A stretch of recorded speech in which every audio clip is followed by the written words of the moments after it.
Hello everyone, welcome back to my channel. और आज के लेक्चर के अंदर हम डिस्कस करेंगे एक और अनदर इम्पॉर्टेंट कॉन्सेप्ट जो है यूजीसी नेट एग्जाम के लिए पेपर 2 का लॉ का। ठीक है, सो जिसका भी लॉ का सब्जेक्ट है सो वो ये वीडियो को रेफर कर सकते हैं। अदरवाइज कुछ अदर वीडियोस भी अपलोडेड है मेरे चैनल के अंदर, आप उसको रेफर कर सकते हैं। सो आज के कॉन्सेप्ट जो है हमारा, जो आज हम डिस्कस करने वाले हैं वो है Selvi and others versus state of Karnataka and another. ठीक है, सो मी प्रेजेंटिंग कृति कुमारी अग्रवाल। सो मैं आपको बताऊंगी इस केस में क्या हेल्प किया गया था। बट स्टार्ट करने से पहले, अगर आप कोई भी लॉ सेमेस्टर एग्जाम के लिए प्रिपेयर कर रहे हैं, लॉ एंट्रेंस एग्जाम के लिए, UGC NET exam, judiciary, APO, law officer exam, so आप मेरे से कोचिंग चाहिए अगर आपको, सो आप मेरे को कांटेक्ट कर सकते हैं।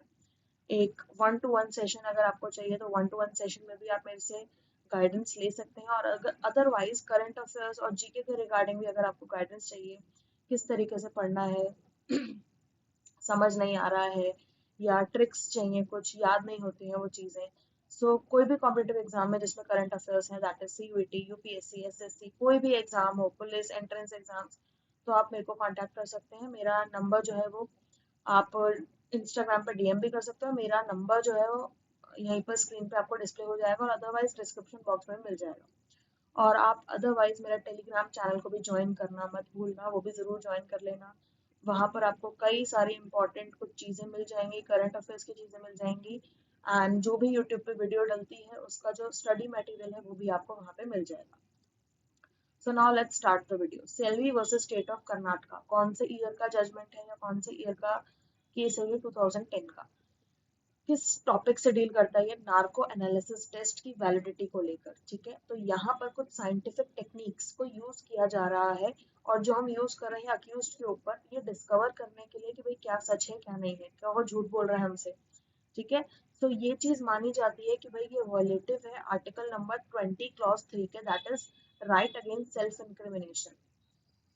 तो बेसिक ये है कि राइट अगेंस्ट सेल्फ इंक्रिमिनेशन, हम अक्यूज्ड को बाउंड नहीं कर सकते कि वो अपने ही अगेंस्ट हमारे को एविडेंस दे, हमारे को कोई स्टेटमेंट दे, कन्फेशन दे।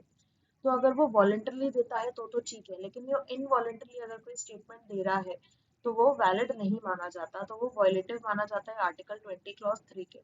तो वही चीज है यहाँ पर भी इस केस के अंदर जो बोली गई कि भाई साइंटिफिक टेक्निक को अगर आप यूज कर रहे हो अक्यूज के ऊपर ट्रुथ को डिस्कवर करने के लिए, और अगर वो आप इनवॉलंटरली कर रहे हो, तो ये इंपॉर्टेंट है, अगर वो इनवॉलंटरली किया जा रहा है तो ही वो वॉयलेटिव होगा आर्टिकल 20 क्लॉज 3 के। अदरवाइज वो वॉयलेटिव नहीं माना जाएगा क्योंकि यहाँ पे कंसेंट जुड़ गई है अक्यूज्ड की।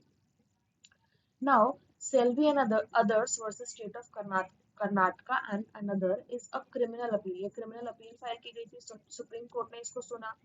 केस किसके इर्द गिर्द घूम रहा है? भाई साइंटिफिक टेक्निक्स को यूज किया जा रहा है। कौन कौन से साइंटिफिक टेक्निक्स हैं? जैसे कि narco analysis, polygraph examination, brain electrical activation profile test. क्यों कर रहे हैं हम ये? तो इम्प्रूव करने के लिए इन्वेस्टिगेशन के जो एफर्ट्स है ना कोई क्रिमिनल केसेस के अंदर, वो और ज्यादा इफेक्टिव या एफिशिएंट हो जाए। तो केस के अंदर एम्फेसाइज किया गया भाई मेजर इश्यूज क्या क्या है, कि भाई उस पर्सन की, उस अक्यूज पर्सन की प्राइवेसी है, उसकी पर्सनल लिबर्टी को, सेल्फ इंक्रिमिनेशन को क्या कर रहा है? वायलेट कर रहे हैं। अब लीगल इश्यूज क्या क्या थे जो इस केस के अंदर डील कर रहे कोर्ट ने? तो सबसे पहला कि जो इनवॉलेंटरी एडमिनिस्ट्रेशन हो रहा है, हम ये जो टेक्निक्स को यूज कर रहे हैं, क्या ये राइट अगेंस्ट सेल्फ इंक्रिमिनेशन के वायलेशन में है कि नहीं है? Number one. नंबर टू, जो इन्वेस्टिगेशन के अंदर हम ये यूज कर रहे हैं टेक्निक्स को, वो क्रिएट कर रहा है क्या? Livelihood of incrimination.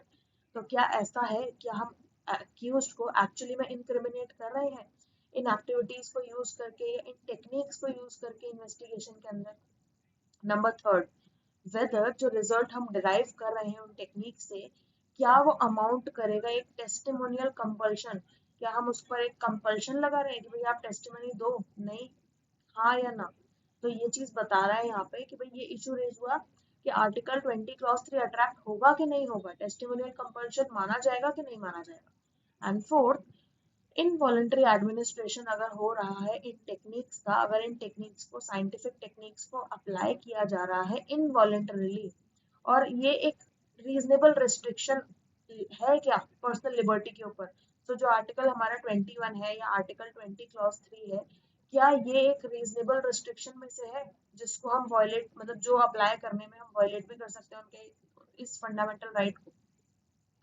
सो ये कुछ इश्यूज थे जो रेज हुए इस केस के अंदर।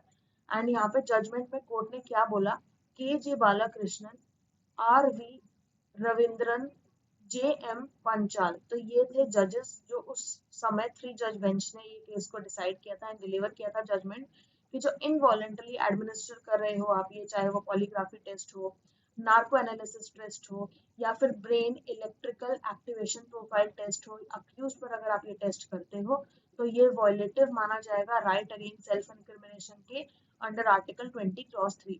सो राइट टू लाइफ, कोर्ट ने ये भी बोला कि भाई राइट टू लाइफ के अंदर इंक्लूड है right to live with dignity, right to live not merely an animal existence. Right to live का मतलब ये नहीं है मियरली आप सिर्फ एक एनिमल एग्जिस्टेंस की तरह जी रहे हो। सो ये सारी चीजें आपको याद रखनी है। बेसिक में आपको चीजें बता देती हूँ जो जो इसमें आपको याद रखनी है। सबसे पहला, आपसे केस का ईयर पूछ सकते हैं, तो 2010 का केस है वो याद रखना है। किस टॉपिक से रिलेटेड है, तो नार्को एनालिसिस टेस्ट की वैलिडिटी को लेकर है, तो ये आपको याद रखना है। Another point, violative of article 20 clause 3, clause याद रखना है कि राइट अगेंस्ट सेल्फ इंक्रिमिनेशन कौन से आर्टिकल में दिया है, सो 20 clause 3।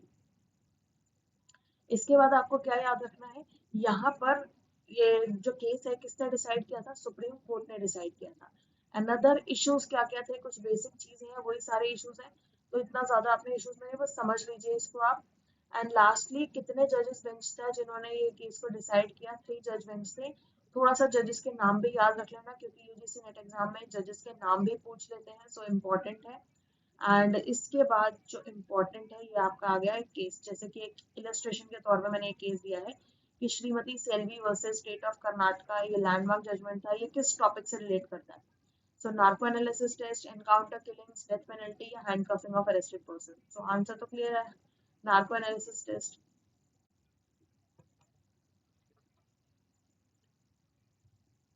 So that's it for now, thank you so much for watching. Hopefully आपको ये चीज समझ में आ गई होगी, केस का ईयर याद हो गया होगा, किस चीज के रिगार्डिंग बात करी गई है इस केस के अंदर, and judgement basically finally court ने क्या डिसाइड किया, कितने जज बेंच थे, एंड ऑब्वियसली जजेस का नाम। So that's it for now, thank you so much for watching, see you in my next video. And अगर आपका कोई फ्रेंड इस एग्जाम की प्रिपरेशन कर रहा है तो do share this video with your friend, sharing is caring.